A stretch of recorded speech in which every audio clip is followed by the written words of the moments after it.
Moi, c'est Gasore Pascal, président de la jeunesse Tutsi en territoire de Masisi. Oui, nous pouvons vous le dire, notre jeunesse, c'est une jeunesse qui vit pacifiquement avec les autres communautés. Néanmoins, dès que le mouvement d'M23 a commencé ses attaques en novembre 2021, notre jeunesse subit des tracasseries partout dans notre territoire en les conformant aux M23, à confondant aux M23. C'est une situation qui nous semble difficile pour nous. Partout, vous verrez que là où un jeune Tutsi passe, dans des barrières différentes, qu'ils soient à Mubambiro, on reprenne, on dit qu'ils sont du M23. Or, c'est archi faux. Vous verrez qu'on prend même des enfants de 17 ans, 18 ans, des jeunes gens, en les confondant aux M23 face à leur morphologie, et que nous ne croyons pas que les M23 ne sont pas ici d'une seule ethnie. Nous nous demandons la question qui fait qu'on tracasse notre jeunesse, on manque la solution. C'est pourquoi nous demandons à notre gouvernement de bien user de sa sagesse, différencier l'ennemi et ne pas confondre les innocents. Parce que si dans M23 il y a des Tutsis, cela n'implique pas que tout Tutsi est M23.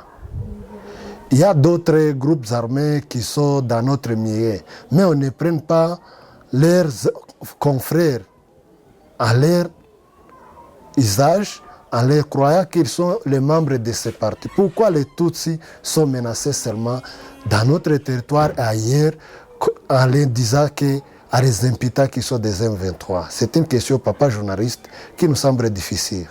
Nous demandons à nos autorités étatiques de garder et protéger notre jeunesse, car ils ne sont pas dans ces barbaries. S'il peut y avoir des brebis égarées, ne pas confondre toute personne à M23.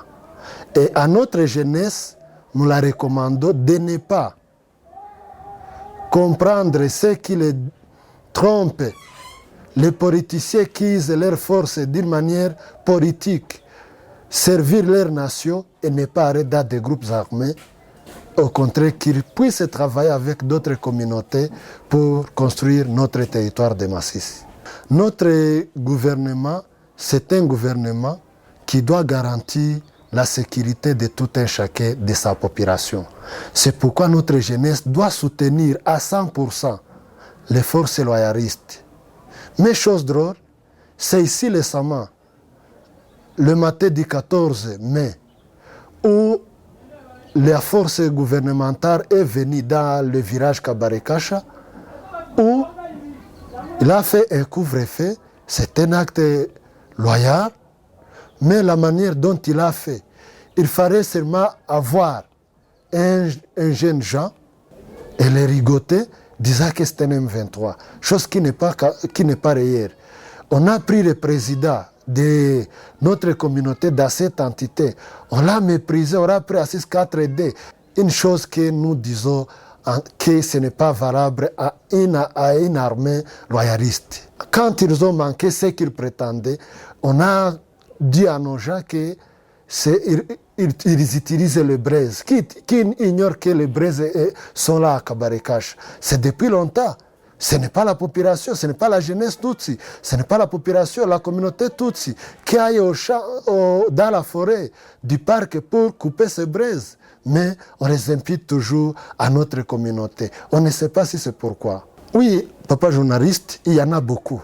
Les kidnappings sont un peu partout. Vous verrez que les enfants sont kidnappés.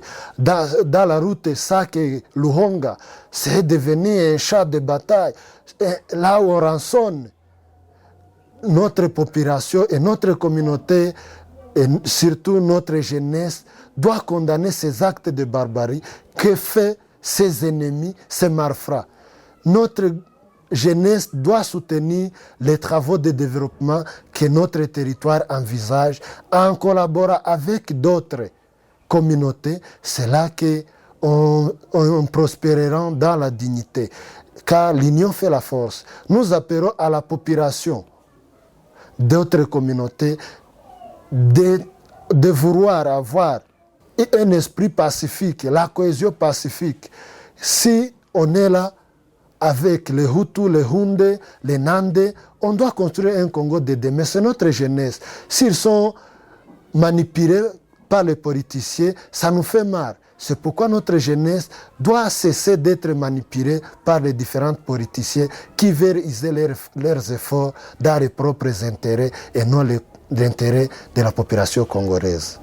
Nous recommandons à notre gouvernement de protéger sa population et ses biens.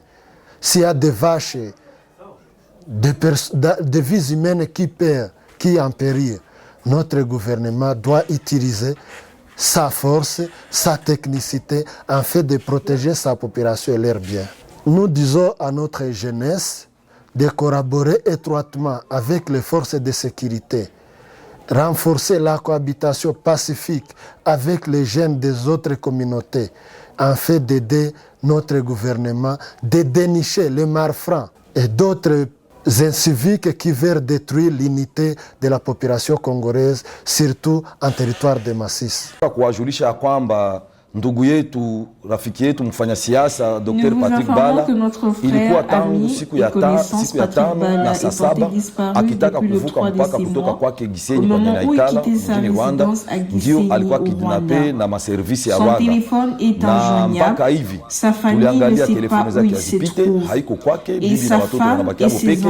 Inakuwa sasa siku 4 haonekani ajo kwenye iko. Tukafanya investigation na uchunguzi mbalimbali, tukapata watu ya Rwanda, maservisi ya Rwanda wakatuambia kweli kama wanakidnape, lakini nabo wabajue kwenye iko eke walimpeleka Kigali. Ndio maana sie kama vile coordination ya Union Sacrée Nord Kivu tunasema haiwezekane Rwanda, gouvernement ya Rwanda ya Paul Kagame iendelee kuwa na waza kama watakuwa na kila siku na kalifikatif ya kubaita abo njo bakukidnape, abo njo bakuua, abo njo bakufanya vibaya vyote. Biko banatia chuki kati ya Wakongomani na Wanyarwanda. Na hiyo hali sisi tuko na rais mwenye alisema ya kwamba anarudisha urafiki kati ya nchi ya Kongo na Rwanda, lakini tunaona kama kuishi na Mnyarwanda inashindikana. Na ndio maana Bala mpaka leo siku 4 hii haonekani.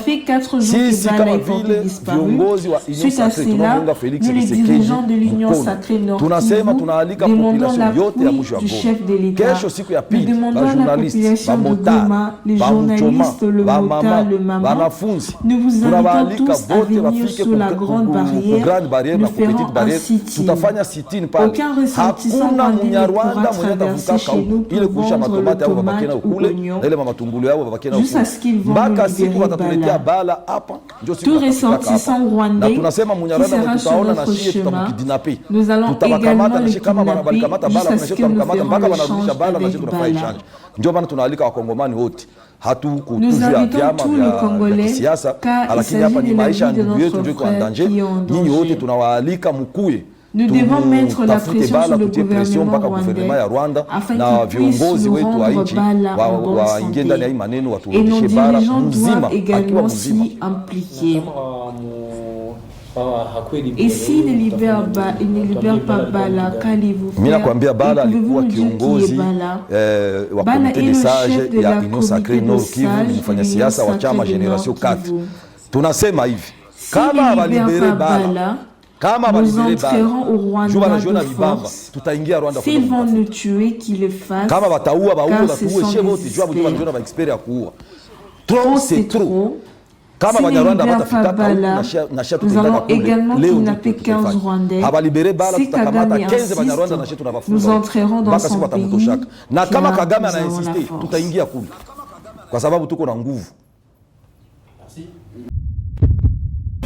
Eshima, votre magazine qui bat au rythme de l'actualité.